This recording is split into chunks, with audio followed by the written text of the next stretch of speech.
Ao longo da história da humanidade, os engenheiros da dor e carrascos abusaram da criatividade ao explorar as formas mais humilhantes e doloridas de manter seus prisioneiros. As gaiolas humanas, por exemplo, que tomaram diversas formas em países e períodos diferentes, sempre tinham o claro objetivo de maximizar o sofrimento físico, mas também emocional, reduzindo os seres humanos a meros animais enjaulados. Infelizmente, essas talvez nem sejam as piores formas de prisão que já existiram. Ainda hoje, nos complexos prisionais modernos, a barbaridade chega a ser praticamente inimaginável para nós, cidadãos afortunados em não conhecê-las pessoalmente. Hoje você vai descobrir quais são essas prisões tão temidas, infames por serem piores do que a morte.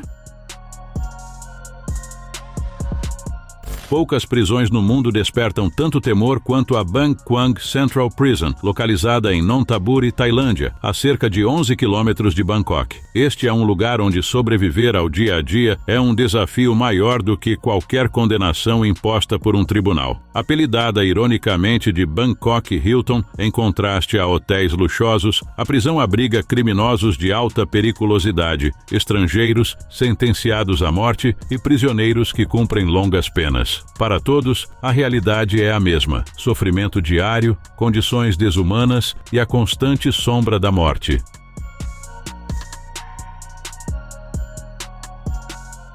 Logo ao chegar, os presos de Bang Kwang são recebidos de forma marcante. Correntes são presas aos tornozelos. Durante os 3 primeiros meses de encarceramento, elas fazem parte da rotina como um lembrete constante de sua condição. Para aqueles no corredor da morte, essas correntes eram permanentemente soldadas, prática que só foi abolida em 2013. A vida dentro das celas não é mais fácil. Em espaços projetados para poucos, até 17 homens dividem o mesmo ambiente. Não há camas e os presos dormem no chão, cercados por insetos e sujeira. As condições básicas de higiene são quase inexistentes e muitos precisam cozinhar sua própria comida. Água potável e comida de qualidade são artigos de luxo, disponíveis apenas para quem pode pagar, geralmente com a ajuda de parentes do lado de fora.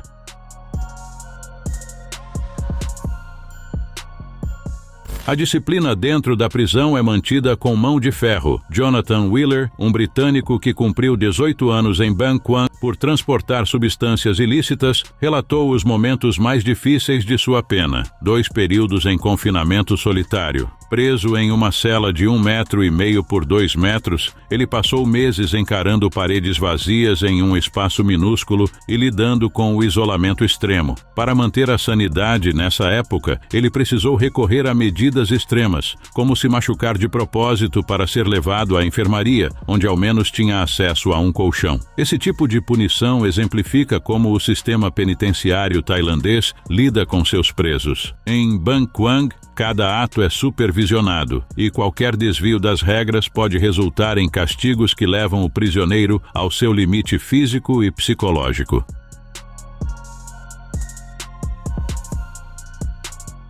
Bang Kwang abriga o principal corredor da morte da Tailândia. Os condenados aguardam suas execuções em meio à incerteza e ao medo constante. Atualmente, a pena capital é realizada por injeção letal, mas até 2003, o método utilizado era o fuzilamento. Essa transição reflete mudanças no sistema, mas não diminui o impacto emocional para os presos ou para aqueles que compartilham o mesmo espaço. Além disso, o corredor da morte serve como um lembrete constante para os demais detentos do que pode acontecer. Muitos relatam que a simples existência desse setor reforça o clima de tensão e desespero que paira sobre toda a instituição.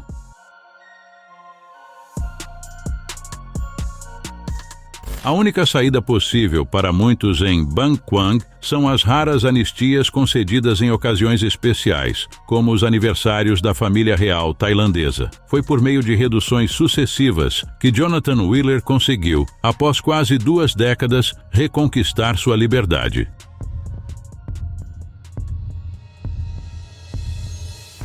Bang Kwang não é apenas uma prisão. Para muitos, é um pesadelo que consome não apenas a liberdade, mas a dignidade humana. Seus muros escondem histórias de sofrimento extremo, punições brutais e, em alguns casos, redenção. Para aqueles que entram, sair vivo e mentalmente intacto é uma conquista que poucos conseguem alcançar. O que ocorre ali não é apenas uma questão de justiça. É um retrato de um sistema que transforma a punição em um verdadeiro teste de resistência. Ban Quang, mais do que uma prisão, é o símbolo de um castigo que vai além da sentença, deixando marcas que nunca se apagam.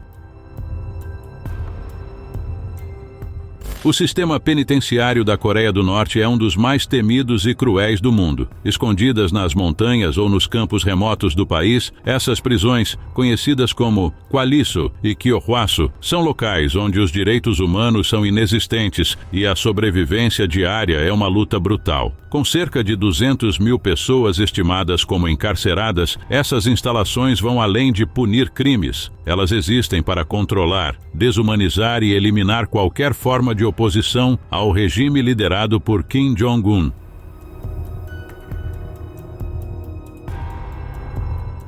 Nas prisões norte-coreanas não há distinção entre presos comuns e políticos. Todos estão sujeitos a condições desumanas. Os detentos realizam trabalhos forçados, como mineração, agricultura e construção, muitas vezes com ferramentas rudimentares e sob condições perigosas. Acidentes são frequentes e muitos acabam mutilados ou sem vida. A fome é constante. As rações diárias frequentemente não passam de uma pequena porção de milho ou arroz misturado com farelo, mais adequado para alimentar animais. Prisioneiros chegam a comer ratos, insetos ou até restos encontrados no esterco de gado para evitar morrer de fome. Segundo relatos, 40% dos presos morrem por desnutrição.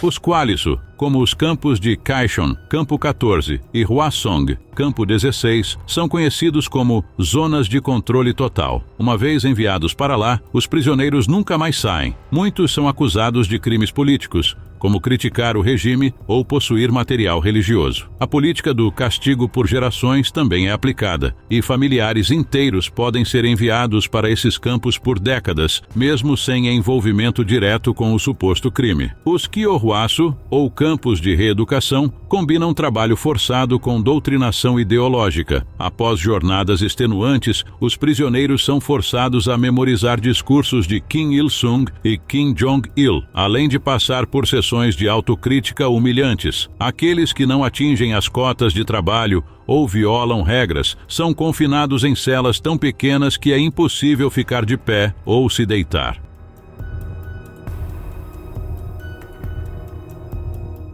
Os métodos de causar sofrimento nos prisioneiros variam de sessões prolongadas de surra até privação de sono e confinamento em posições estressantes por horas ou dias. Relatos descrevem como os cativos são forçados a se ajoelhar em pisos congelados ou ficarem em pequenas celas sem aquecimento, com temperaturas abaixo de zero. Execuções públicas são comuns, especialmente para aqueles que tentam escapar ou são acusados de roubo de alimentos. Essas execuções, realizadas diante de outros prisioneiros, servem como um aviso claro de que não há espaço para desobediência.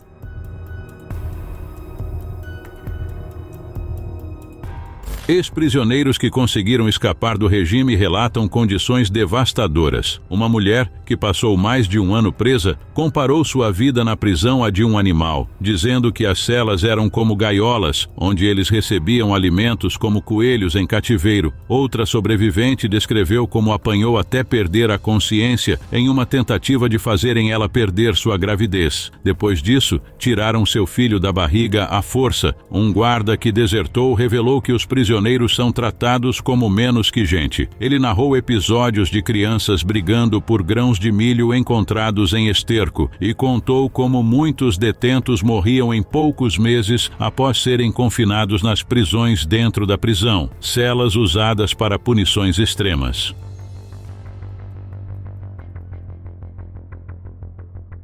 As Nações Unidas e organizações como a Korea Future têm documentado essas atrocidades por meio de depoimentos e imagens de satélite. A situação nas prisões norte-coreanas é considerada um crime contra a humanidade, principalmente pelas prisões não terem o objetivo de reabilitar, mas manter o controle absoluto do regime sobre sua população. Apesar do isolamento do país dificultar o monitoramento constante, os relatos são consistentes e apontam para uma realidade imutável. Esses campos representam o ponto mais sombrio da repressão e do desrespeito aos direitos humanos. As prisões da Coreia do Norte não são apenas lugares de punição. Elas simbolizam um sistema que desumaniza completamente seus presos, transformando-os em sombras de suas antigas vidas e perpetuando um ciclo de medo e controle que, se não existisse, provavelmente o próprio regime norte-coreano já teria sido extinto. A Casa de Detenção de São Paulo, popularmente conhecida como Carandiru, foi por décadas a maior e mais temida prisão da América Latina. Localizada na zona norte de São Paulo, seu nome está associado à superlotação, violência e ao trágico massacre de 1992 que chocou o Brasil e o mundo. Para os brasileiros, o Carandiru virou um símbolo da falência do sistema penitenciário, enquanto para o restante do mundo, a prisão ganhou fama como um lugar onde a dignidade humana se tornava apenas uma ideia distante.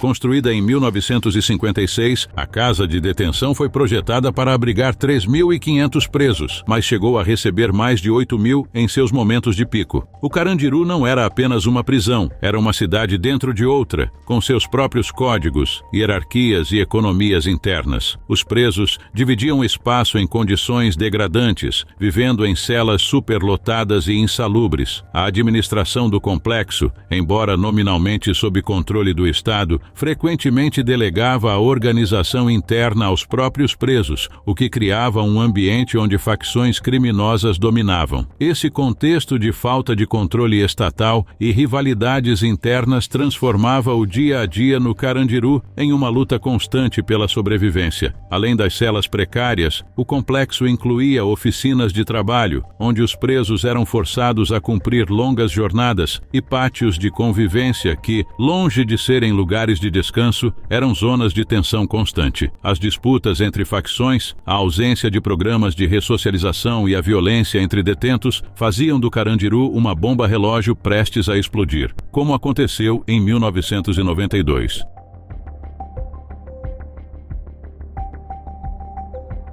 O dia 2 de outubro de 1992 ficou marcado como o mais sombrio na história do Carandiru. Uma briga entre presos no Pavilhão 9 escalou para uma rebelião generalizada. A polícia militar foi chamada para intervir e, sob o comando do coronel Ubiratã Guimarães, realizou uma operação brutal que culminou na morte de 111 detentos, segundo números oficiais. Embora relatos extraoficiais sugiram um número ainda maior de vítimas. Os policiais entraram fortemente armados, disparando indiscriminadamente e executando presos rendidos. Testemunhas relatam que muitos detentos foram mortos enquanto tentavam se esconder. A justificativa oficial era retomar o controle da prisão, mas os sobreviventes descrevem o episódio como um banho de sangue deliberado. Esse massacre não só expôs a brutalidade policial, mas também evidenciou a negligência do sistema prisional brasileiro, a superlotação, a falta de controle e a inexistência de políticas de ressocialização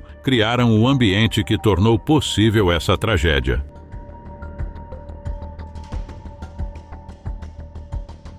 Para quem esteve lá, o Carandiru era muito mais do que uma prisão. Era um lugar de desumanização extrema. Detentos viviam entre ratos, dividiam poucos banheiros para centenas de pessoas e recebiam comida insuficiente e de baixa qualidade. Doenças se espalhavam facilmente e o acesso à saúde era quase inexistente. A violência era uma constante, tanto entre os próprios presos quanto entre os detentos e os guardas. A prisão também era o berço de facções criminosas. O infame PCC, primeiro comando da capital, hoje uma das maiores organizações criminosas do Brasil, teria sido fundado dentro do sistema prisional paulista como resposta à repressão e à violência no Carandiru.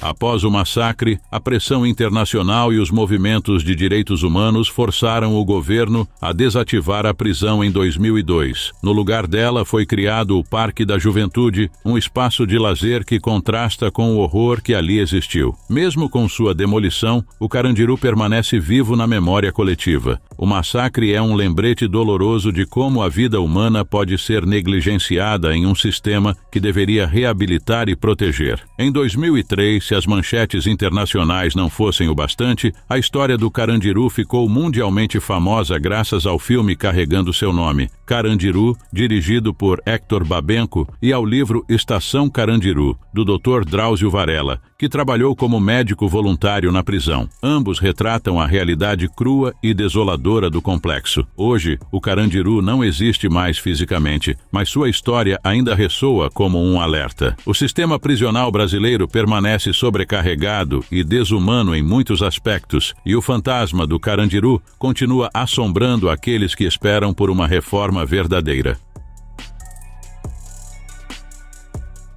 Ao longo da história, a humanidade revelou um lado sombrio em sua busca por controle e punição. Em diversas culturas e épocas, instrumentos de crueldade foram criados para infligir não apenas sofrimento físico, mas também humilhação profunda. Um exemplo marcante são as gaiolas humanas, estruturas que aprisionavam corpos vivos ou mortos, exibidos publicamente como um aviso sombrio para aqueles que ousassem desafiar o poder dominante. Essas gaiolas, conhecidas como gibbets, eram comuns na Europa medieval e em outras partes do mundo. Criminosos, dissidentes ou até mesmo meros desafortunados eram deixados à mercê do clima, aves e olhares de curiosos. Muitas vezes, os prisioneiros não tinham espaço para se mover, sendo tratados como animais enjaulados, com o objetivo de desumanizá-los completamente. Essa prática transcendeu fronteiras e séculos, assumindo diferentes formas em contextos variados, seja nas margens do rio Tâmisa, em Londres, ou, por exemplo, nas ilhas remotas do Vietnã.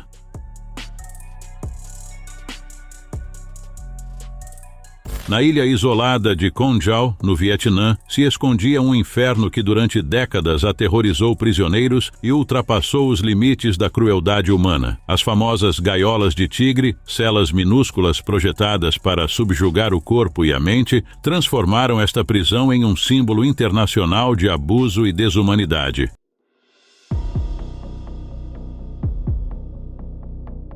A prisão de Con Dao foi construída em 1861 pelos colonizadores franceses para deter revolucionários e opositores políticos. Durante a Guerra do Vietnã, foi ampliada e intensificada pelo regime sul-vietnamita, com apoio dos Estados Unidos. A intenção nunca foi apenas deter, mas quebrar completamente qualquer resquício de resistência. As gaiolas de tigre, introduzidas pelos franceses em 1939, ficavam expostas ao sol, em áreas da prisão propositalmente sem teto para os prisioneiros tomarem banhos de sol, que na verdade não era nada menos do que uma punição terrível, sem poder se esconder do calor. Nessas gaiolas minúsculas, feitas de madeira e arame, os prisioneiros mal conseguiam ficar sentados. Eram projetadas para eles serem obrigados a se manterem deitados, expondo o máximo possível do corpo aos raios de sol escaldantes durante o dia e ao frio penetrante durante a noite. Os prisioneiros eram frequentemente acorrentados, obrigados a deitar no chão, sem acesso a cuidados médicos e com alimentação insuficiente. Muitos desenvolveram feridas e infecções por conta das algemas que machucavam suas peles. Guardas jogavam cal sobre os prisioneiros como punição ou para controlar suas reações, deixando cicatrizes permanentes, físicas e mentais.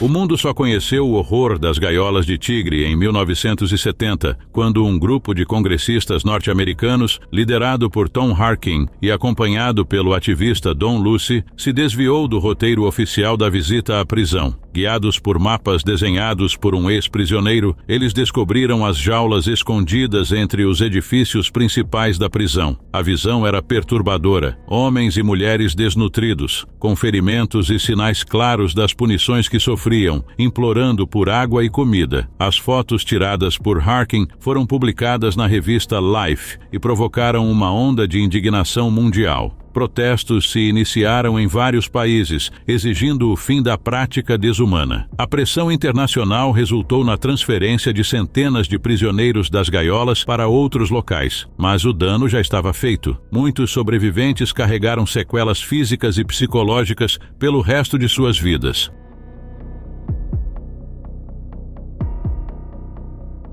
Os relatos dos sobreviventes das gaiolas de tigre são devastadores. Uma jovem de 16 anos foi presa por se recusar a saudar a bandeira e sofreu punições que a deixaram com lesões permanentes na coluna. Outro prisioneiro descreveu como a cal cegou muitos de seus companheiros. Apesar das condições, muitos detentos encontraram formas de resistir, cantando músicas em voz baixa ou contando histórias para manter a sanidade. A prisão abrigava não apenas comunistas declarados, mas também estudantes, escritores, monges budistas e qualquer pessoa que se opusesse ao regime. Cada prisioneiro carregava um motivo para sua captura, mas todos compartilhavam o mesmo destino de sofrimento.